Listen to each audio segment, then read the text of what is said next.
Este gráfico muestra solamente cómo ha ido devaluándose la moneda en los últimos 60 meses. Indonesia, en los últimos 5 años, Indonesia devaluó 34.6 su moneda, India 31.2, Haití 27.6, Malasia 26.2, México 25.3, Sri Lanka, Pakistán, Nicaragua y Perú 16.9, Tailandia, Vietnam, Honduras, Bangladesh, Filipinas, y los únicos que apreciaron su moneda en este periodo fueron Guatemala y China, que apreció su moneda en 4.1%. Esto es lo que les comentaba al comienzo, ¿no? O sea, nosotros tuvimos una devaluación, pero sí, pero hay otros países con los cuales competimos que han devaluado prácticamente más del doble que nosotros. Entonces ellos han recuperado más rápidamente la competitividad que también en algún momento llegaron a perder. También les hablé de la informalidad del sector. Lamentablemente este estudio que lo hizo el Ministerio de Trabajo corresponde al año 2011, pero que no ha mejorado. Estoy seguro que al revés, ha empeorado, pero igual es la última cifra que tenemos, que muestra que en la industria textil hay 93.000 trabajadores informales versus 48.000 formales. En la industria de confecciones hay 219.000 informales y 51.000 formales. En el total hay 411.000 trabajadores al año 2011, de los cuales solo 99.000 eran formales. Esto es 76% de informalidad. Por eso es que llamaba su atención, porque definitivamente que estos 312.000 trabajadores no tienen la productividad que deberían tener si lo pasáramos a la formalidad. Entonces, ¿qué cosa ocurre con la informalidad? La informalidad, en un país donde hay altos costos laborales y altos impuestos, crea una baja competitividad a nivel mundial. ¿Qué es lo que nos puede estar pasando? Estamos perdiendo competitividad. Entonces, muchas de las empresas se ven tentadas a pasarse a la informalidad. De hecho, por eso decía que esos números del 2011 probablemente sean mayores ahora, porque muchas empresas se han optado por la informalidad para no perder, digamos, la competitividad que venían perdiendo. Pero la informalidad, pues, es la esclavitud del siglo XXI, y eso significa abuso con los trabajadores y, por otro lado, evasión de impuestos. O sea, el Estado no recibe los impuestos que debe recibir. Eso crea una crisis social y fiscal y estamos dando vueltas en el mismo punto. Entonces, lo que se trata ahora es de ver en qué punto tenemos que nosotros ver de partir este círculo perverso y convertirlo en un círculo virtuoso. ¿Cuáles son los riesgos que tenemos actualmente en el sector? Nosotros usamos una ley que es la 22342, que es la que nos permite la contratación a plazo fijo. Reduce el drawback. También es lógico pensar que las utilidades de la empresa van a verse reducidas y por lo tanto los ingresos de los trabajadores también van a verse afectados. Bueno, TLC entre Estados Unidos y Vietnam, el TPP. Vietnam, acuérdense ustedes, es un costo bajísimo, está creciendo enormemente en nuestro principal mercado, o sea, se convierte en nuestro principal competidor y está firmando en este momento un tratado de libre comercio con Estados Unidos, lo cual hace que sus prendas van a entrar sin pagar aranceles apenas se firmen entre 0 y 6 años. Entonces definitivamente nos va a golpear más, porque si ahora que nosotros no pagamos aranceles y ellos sí llegan a ganarnos, digamos, en precios puestos en Estados Unidos, cuando ellos dejen de pagar aranceles, la competencia va a ser simplemente desigual. Incremento de algunos servicios, energía eléctrica, gas, mucho mayor al porcentaje de inflación, porque encarece el costo de la materia prima. Uno de los costos más importantes de una hilandería, uno de los costos más importantes después de la fibra de algodón, es la energía eléctrica. Transformar ese algodón en hilado de algodón es un costo enorme para los hilanderos. Entonces, acá estamos hablando de ese punto. Exceso de oferta internacional en megaplantas integradas verticalmente ubicadas en zonas francas. Eso es lo que pasa. Nuestros principales competidores tienen zonas francas. Van ustedes a Centroamérica, todos los países de Centroamérica tienen zonas francas, Vietnam tiene zonas francas, China tiene zonas francas, etc. Y nosotros nos damos el lujo de no tenerlas o tenerlas prácticamente inoperativas. Con economías de escala muy altas, lo cual genera una caída del precio de las confecciones. O sea, hay una sobreoferta mundial de producción, de capacidad de producción, lo cual hace que cuando cuando hay una sobreoferta los precios caen. Entonces las confecciones en ese momento están pasando por ese lado. Y luego hay una que es el incremento de la remuneración mínima, lo que conlleva a un aumento generalizado para mantener la diferencia entre las escalas salariales.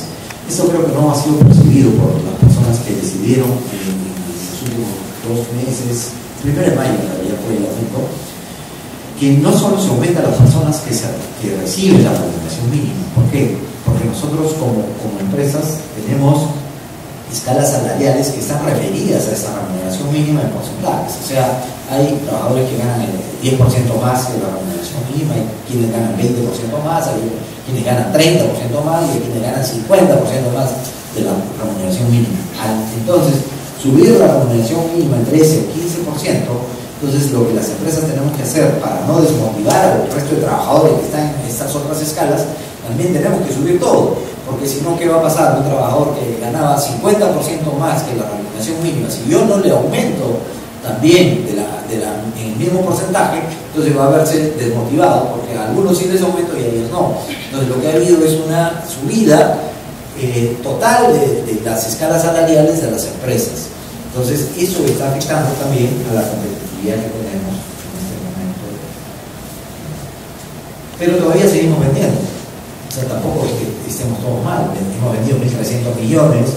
Este año yo confío en que podamos exportar algo más de 1.000 millones, pero todavía tenemos que hacer de la pelea. ¿Qué pasa? Tenemos TLCs con la mayoría de países del mundo. Eso nos da ingreso libre de aranceles a todos estos países. Tenemos empresas integradas verticalmente, es decir, que producimos desde la tejeduría hasta la exportación de prendas. Entonces eso da una serie de ventajas para los compradores, porque tienen en una sola empresa, tienen todo el proceso y está mucho más controlado. Tenemos especialización en estilos complejos, es decir, aportamos mayor valor agregado a las prendas que exportamos.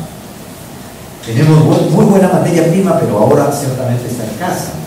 Menores lead times, es decir, plazos de entrega. Cuando una empresa mexicana va y compra su colección a China, lo hace con 6, 8, 10 meses de anticipación. ¿Por qué? Porque las fábricas en China son tan grandes que producir pedidos relativamente pequeños prácticamente les toma 3 o 4 meses para vender. En nuestro caso podemos estar respondiendo en 6, 8 o 10 semanas, lo cual hace que los compradores americanos vean con buenos ojos, muy buenos ojos esto, porque como está el mercado americano, lo que ellos tratan ahora es de ver qué cosa de sus productos, de sus estilos, de sus colores están vendiéndose bien para poder hacer un nuevo pedido, de manera que la venta sea prácticamente segura. Porque de lo contrario, ellos piden anticipadamente estilos y colores que no necesariamente les gustan al mercado, y lo que hacen, ¿qué cosa es? Dar descuentos. O sea, ahora el mercado americano está sufriendo también. Parte del problema es que muy poco de las prendas que compran las cadenas estas americanas las venden al precio pleno. Solamente es un 20 o 30% de lo que compran es que lo venden al precio pleno.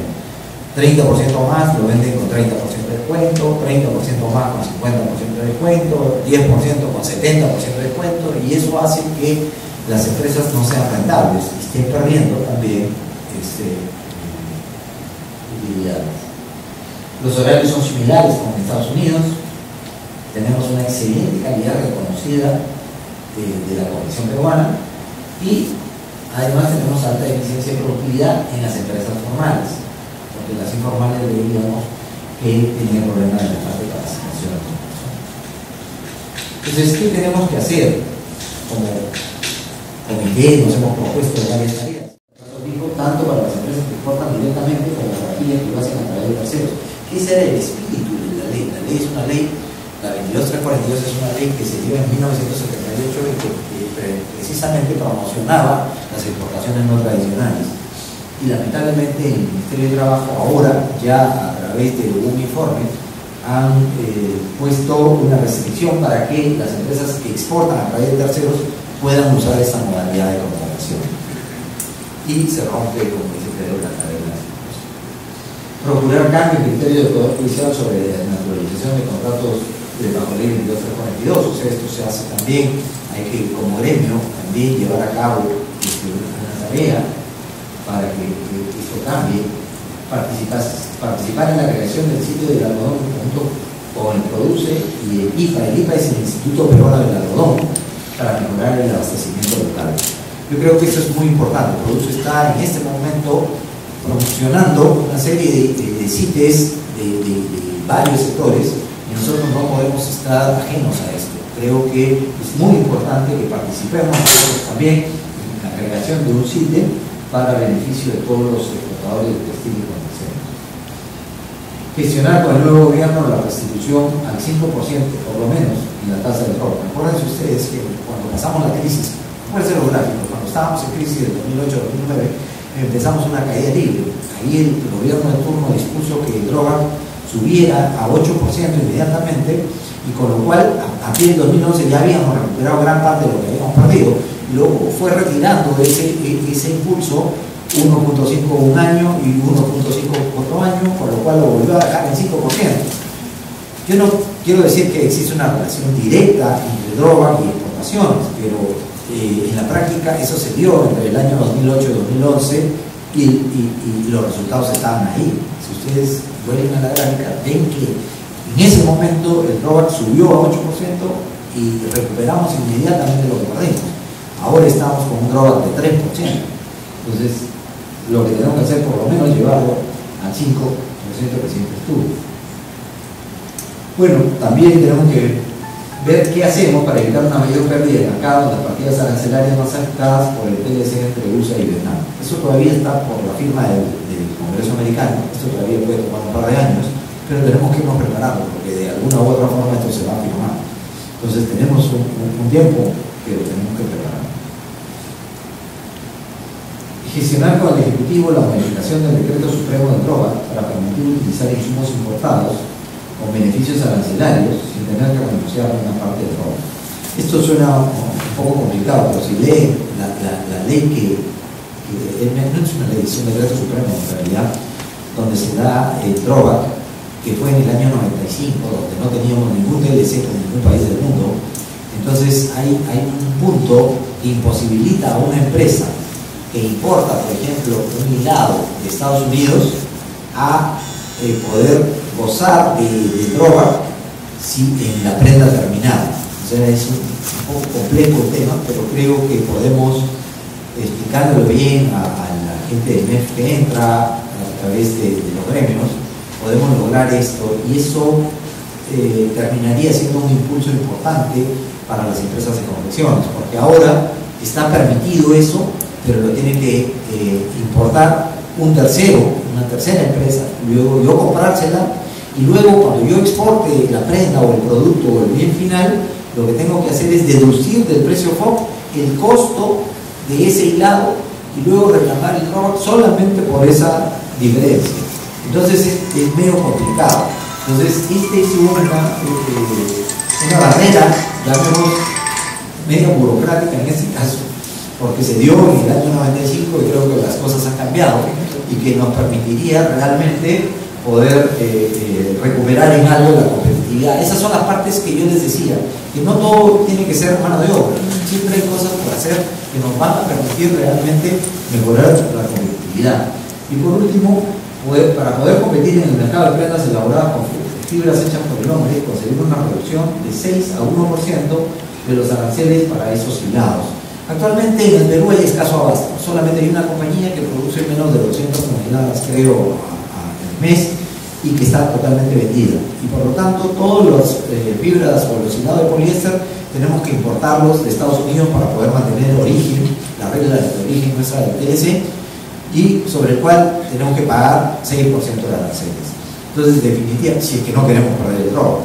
Entonces, definitivamente que esto creo que también es una gestión que se puede hacer a nivel gremios y que creo que, dado que no va a perjudicar a ningún fabricante local, se podría lograr rápidamente y nos ayudaría mucho también para poder participar activamente en ese mercado que realmente está creciendo, es el que más crece.